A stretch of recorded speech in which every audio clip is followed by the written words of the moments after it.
In my most recent Foundations in Thai Massage class, one of my students had come to me already having taken a course in Thailand.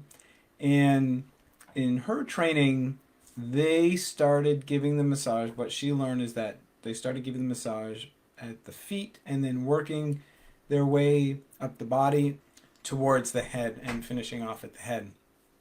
And that is how Thai massage is often taught, especially at the beginner level in Thailand. And in the training that I taught and teach in my foundations class, we start with the massage seated. So the first things we do is we do a really nice shoulder and neck massage and back massage with the person sitting, and then eventually making our way to the feet and working our way up the body. So she asked me to speak to that. Why do one versus the other? And actually, that is a question and a debate that has been going on in the Thai massage community, and certainly in my kind of microcosm of a Thai massage community ever since I first started learning. Because where I first started learning is at the Lotus Palm School, and my main teacher for the first 10 years of my career in Thai massage was Kam Tai Chow, who is a Malaysian man who learned in Thailand with Ashokananda and very much learned that modern traditional way of starting at the feet and working their way up the body. When he came to Canada, he changed how he taught the massage and started seated and then going from there. And it created actually a lot of controversy back in the day, back in the mid-90s.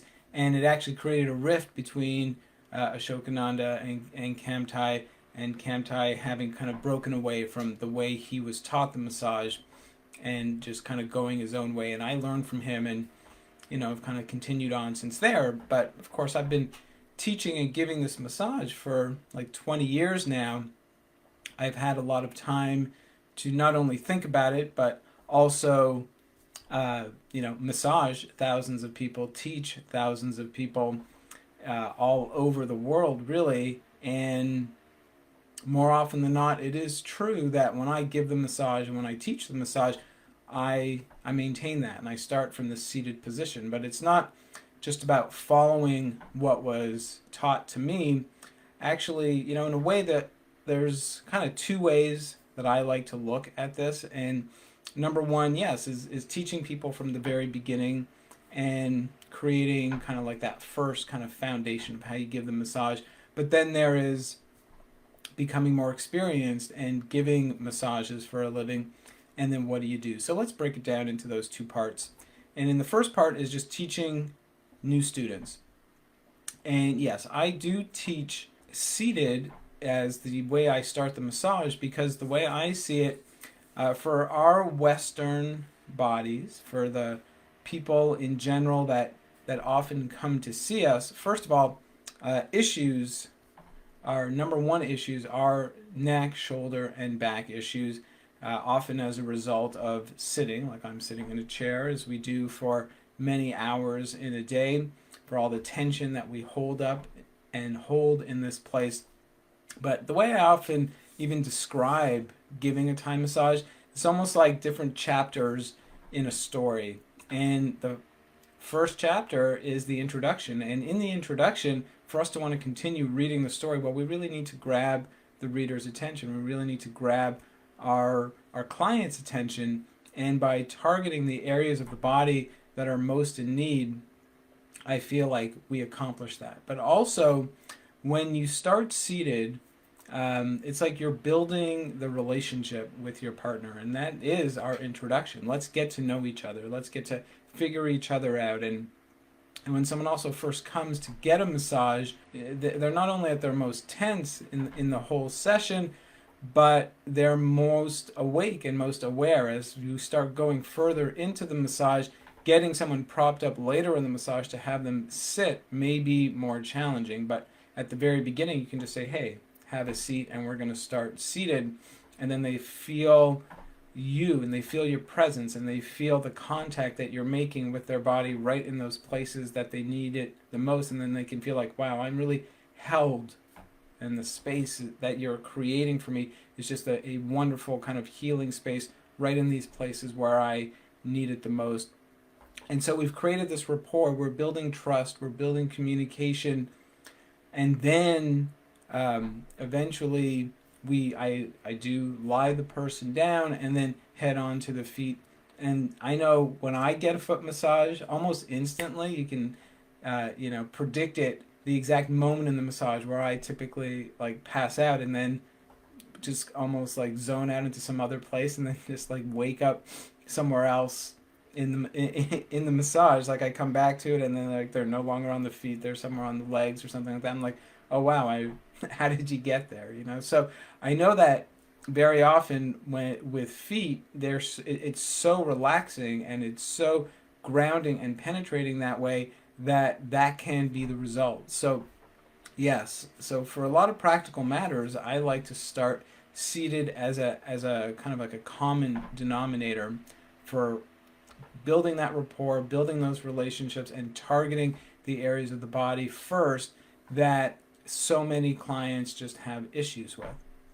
And so when I teach new students, I think that that's a good practice to have. We're getting to know each other, getting to know their body, and they're getting to know us as practitioners, and it's a great way to do it. At the same time, I mentioned, the second part to this question is when you become more experienced. And here's the thing, seated, feet, legs, back, the way I really see it as we start to evolve our practice is that they're all interchangeable pieces of a beautiful puzzle, and you can fit them together in whatever way makes sense. And the very first thing that you learn in Thai massage, that I teach in Thai massage, is that this massage is about mindfulness. It's about being present, and it's about meeting the needs of the person that you're massaging as well as yourself. You both have to feel just amazing and as good as can be and as supported as can be before you proceed in doing whatever you have going on. So it's really, in the grand scheme of things, in my opinion, you make choices based on what's going on with both of you. And for my client, if they have a lot of shoulder and neck issues and they are able to physically sit up in the massage, then yes, more often than not, I'm going to start that massage seated.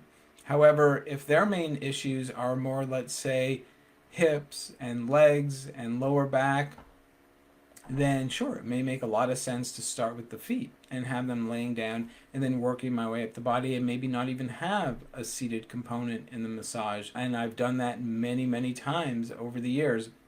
And then, a common thought around Thai massage, as it's at least been told to me in Thailand, is that people start on the feet and then finish at the head to help kind of move energy up the body.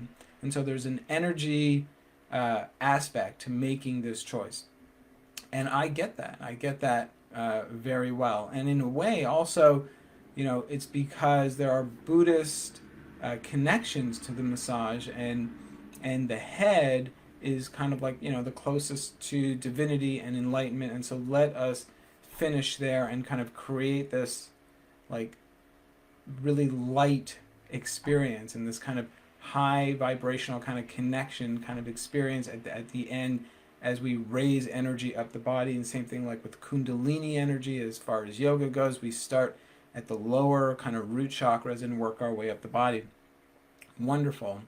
And I'm not disagreeing. And in fact, the truth is, when I give this massage that I talked about, this hypothetical massage where we start seated, I start seated, but then I lay a person down, and then I go to the feet, and then eventually, as I get to the end of the massage, I also end it with a head massage. So I would say more often than not, I like that idea from an energetic standpoint as well. But if we talk about energy, it's another core part of how I teach, because I do believe that at the end of the day, this whole massage is about helping to move and facilitate a nice free flow of energy in the body. And again, it's really just about responding to people's needs. And that's why I actually teach a part of this program of Foundations in Thai Massage is about Ayurveda and how to help work and move energy in the body. And we talk about 5 directions that we can help move energy in the body, helping to revitalize by bringing energy in, or uplifting, raising energy up, grounding, bringing energy down, circulating, sending energy out, and centering, bringing energy to the center, so that when we target the physical body to really make it a personalized, holistic, and highly customized experience, we also want to keep in mind helping to direct that kind of energy. Because yes, some people, if you're in go, go, go mode as you come into a session, not only do you have shoulder issues, but you may be depleted in a certain way. So if I can do things to help center you or ground you, then I think you can see how that really starts to become just so highly customized and wonderful on every level, not just the physical aches and pains that are going on in your body. So, in a case like that, well, hey, maybe it makes sense that as I craft and build my massage, I'm going to want to maybe even end with a few moves at the feet at the end to help have that kind of grounding quality. So, I am a big believer in energy, and I'm a big believer in engaging with energy as you just center yourself. So, at the end of the day, giving a great massage is about your intuition and listening. And so, in a heartfelt way, you just make choices and give the massage that way.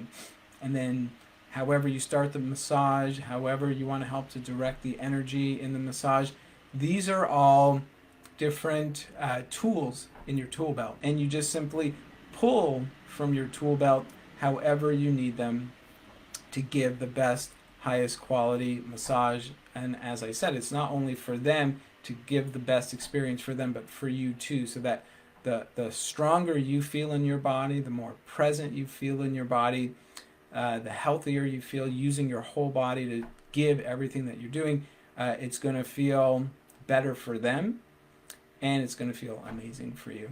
So that's my thought about it, and I would love to hear yours. If you have your own experiences, you have your own insights and wisdoms that you want to share, then please share them here, post them below.